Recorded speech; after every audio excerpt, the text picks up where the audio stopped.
What's going on, guys? Today I'm going to be showing all you Death Knights out there basically what I've chosen for my talents and glyphs and a new patch 5.0.4. I'm going to be doing Frost DK and Frost PvP and Blood, and I'm going to be showing you what I've chosen and why I've chosen it. I hope you enjoy. In this first video I'm going to be showing what I've chosen talents and glyphs for Death Knight PvP. This works for Frost or Unholy, and I hope you enjoy. For the first TI, I've chosen Unholy Blight, which basically does damage whilst inflicting people with blood and frost fever. I'll show you how it works. So you apply it, and it basically does a little bit of damage and applies blood plague and frost plague. It's really good for PvP for just quickly putting loads of people in a plague. It's really helpful. I chose that over these two because I don't fully understand plague leech, and I think you need diseases up on your target at all times, so plague leech will waste your runes.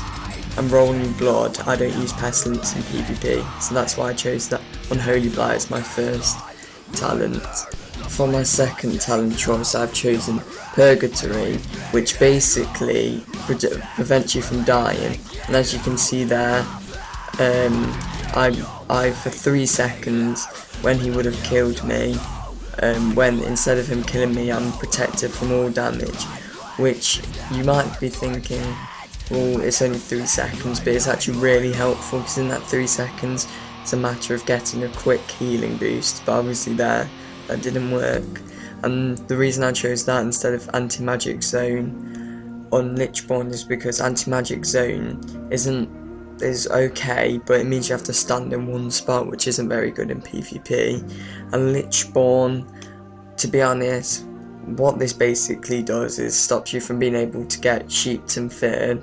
But if you're good at PvP and you know what you're doing, you should be able to interrupt the fear and sheep anyway. So that's why I chose that as my second talent.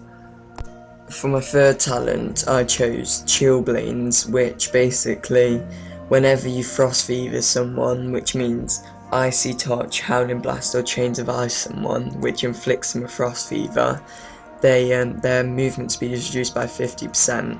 That's really good for catching up with people, and also means your Chains of Ice immobilises targets for 3 seconds, which basically means when someone's trying to run away, I can Chains of Ice them and they can't escape.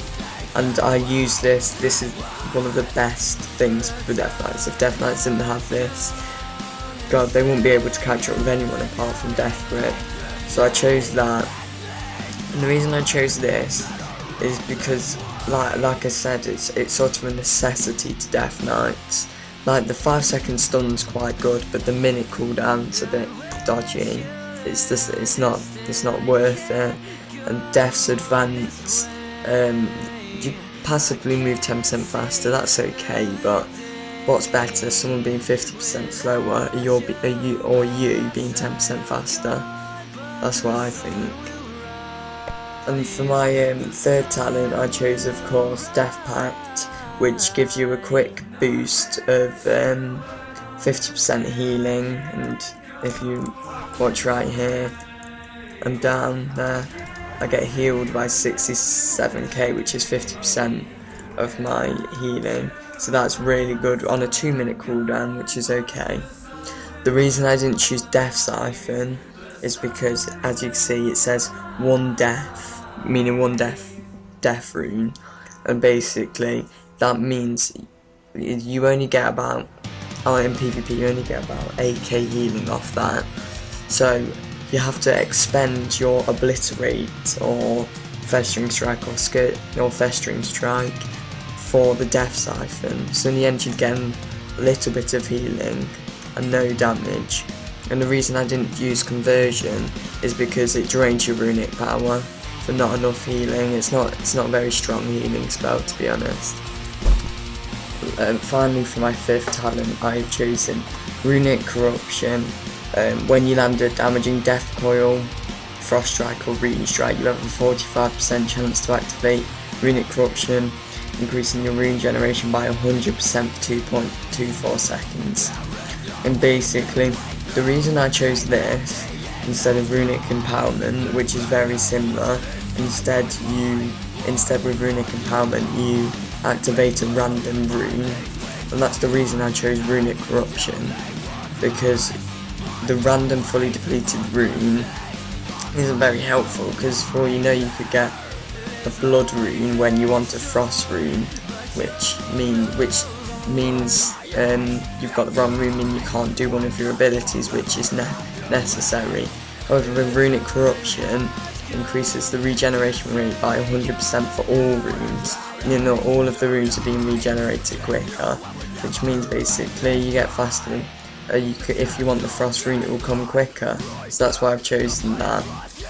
And obviously for this last talent you have to be level 90, and I'm not level 90, but I was thinking of choosing Remorseless Winter, because it's similar to Chillblains where it slows people down. Remorseless Winter or Girlfriend's Grasp, definitely one of these two, because they're definitely good things in PvP for getting people. Desecrated Ground basically stops you from being able to be feared or under control, anything like that, or sheeped, but you have to stand in a certain area, which is 8 yards, so you can't move around, which is a bad thing, plus it has a longer cooldown. So they're the talents I've chosen for PvP Death Knights, and I'll go on to the Glyphs now. The problem is with Death Knight Glyphs is that there's not very many good glyphs. If you see here, none are really very helpful, I've noticed, and they haven't got much of a variety compared to the other classes. So the glyphs I've got, you might think they're not helpful whatsoever, but they actually the most helpful thing I could think of. Firstly, I've got Glyph Darksecure. Basically, this means when you kill someone, it's like Victory Rush for a warrior. When you kill someone, in the next 15 seconds you can quickly do a Death Strike and heal for 20%.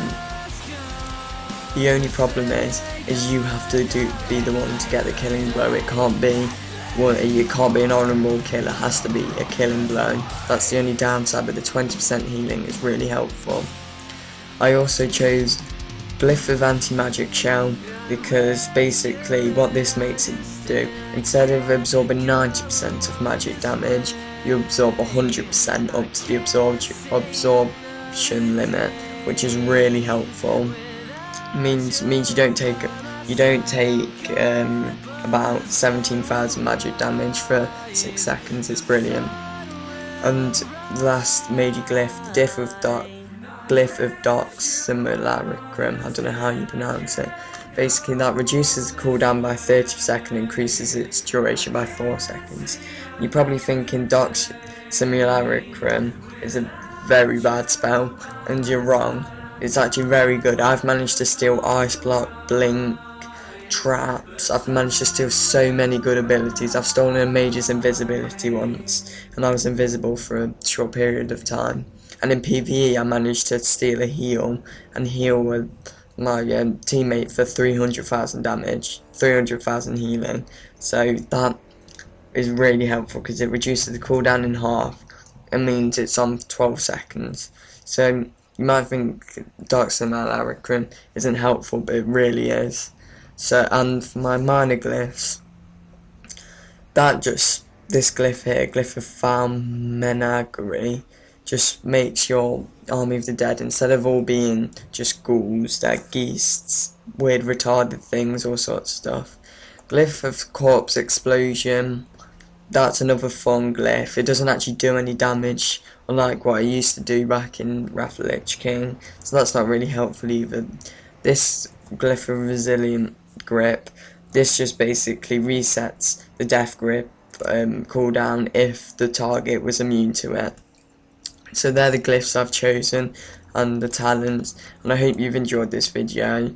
If you have, don't forget to give it a like and maybe subscribe to my channel, because there's going to be more content coming through about Mr. Pandarian 5 and patch 5.0.4. Hope you've enjoyed, guys. Peace out.